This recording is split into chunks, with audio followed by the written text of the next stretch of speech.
In the story, all the gentlemen have camouflage makeup when they hit the jungle. So they have to have the camouflage look, which has to match every day. The wounds that, occur to each individual during the show, the sweat, all the different variables that make them appear to be in the jungle. We had a whole bunch of military books in regards to different makeups. The problem was that if you get too much camouflage on them, you lose the individual. With the different makeups, it helps distinguish the characters as you're watching them. And you also get to know them. You'll see Bill Duke, who's very dark-skinned anyway, doesn't wear any camouflage makeup.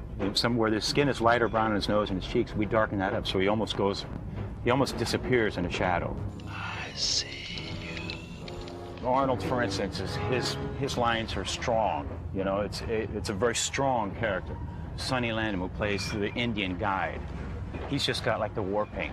That's like he said, to hell with it. Let's go get him. That kind of character.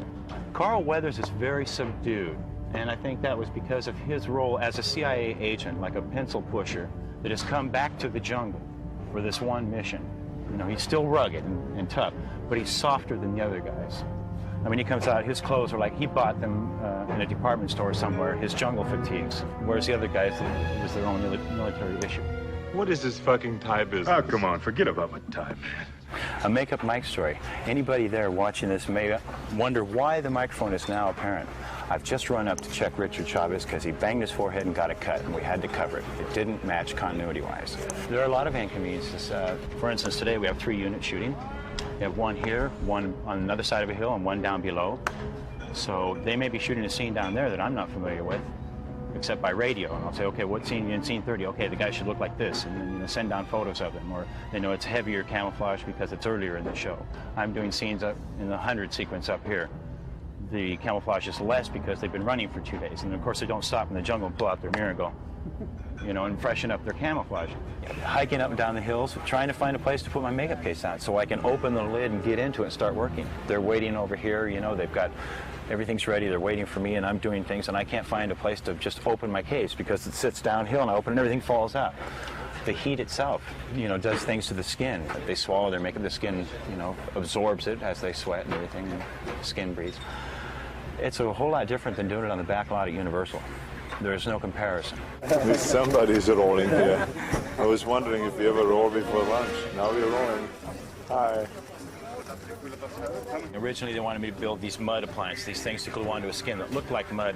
And I said, guys, out here in the jungle with this heat and the perspiration, the man will come out 110 pounds at the end of the show. He'll just die inside anything that's that constrictive. What we've done is we've taken clay. It's in a powder form, comes in sacks of about 100 pounds a sack.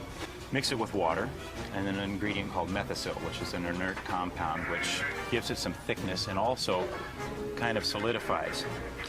We'll take it, put it in these 30-gallon drums that we've built, or they're actually like water tanks about so high.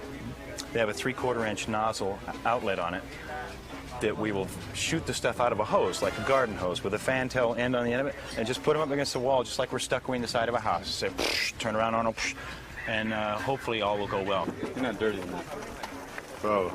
It was my feeling that that would be the simplest way to keep continuity and make it simple on Arnold so that in between takes or during lunchtime, he can get the stuff off with a hose, with water. It'll just wash right off. They're doing another shot like this. I know. Oh, yeah. In the meantime, yeah. Right now. Right. Otherwise, you really can't get cleaned up. No, I will get cleaned up anyway. Yeah. For sure. I think it's lunch like this right now. I'm not an idiot. We work real close with special effects. The special effects men on a show like this where you have people who are getting, the sides of their head blown off or arms cut off, things like that. The most fun I've had is seeing the picture of myself dead, hanging from the tree. So I'm going to take the body, it's all disemboweled. And as I said, after the movie I could have it, I'm going to put bean dip in the middle of it and serve things out of it.